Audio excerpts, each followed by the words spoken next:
Good morning. It's now 5:35 here in the East. We are allowing all of our stations across the country to join us now with the breaking news. We are projecting at this hour the 47th President of the United States, Donald Trump, will be elected to return to the White House.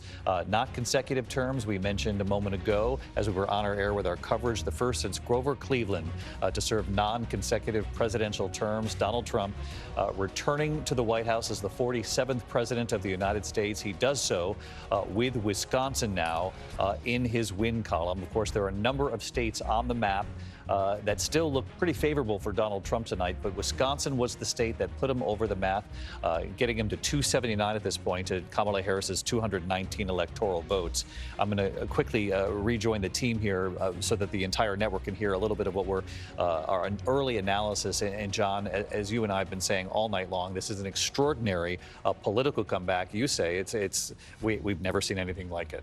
Look, the greatest political comeback in American history and a victory unlike any that Donald Trump has ever seen, because not only does he win what appears to be a decisive electoral college victory, it seems like he is on the verge of winning the popular vote as well. So he comes back to the White House.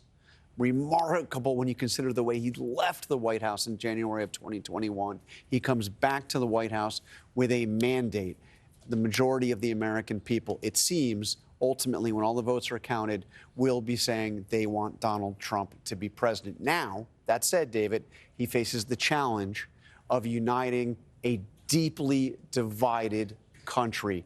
And the nearly half the country that voted against him, many of them see him as not somebody that they simply didn't want in the White House, but see him as a threat. So now the question is, how does he convince those people that he can be a president for all Americans, including those who didn't vote for him? One of the central questions moving forward, you're absolutely right, John. One of the questions in looking back, and there will be many of them, come for this White House. Watch breaking news on YouTube. Subscribe to ABC 7 Chicago Eyewitness News.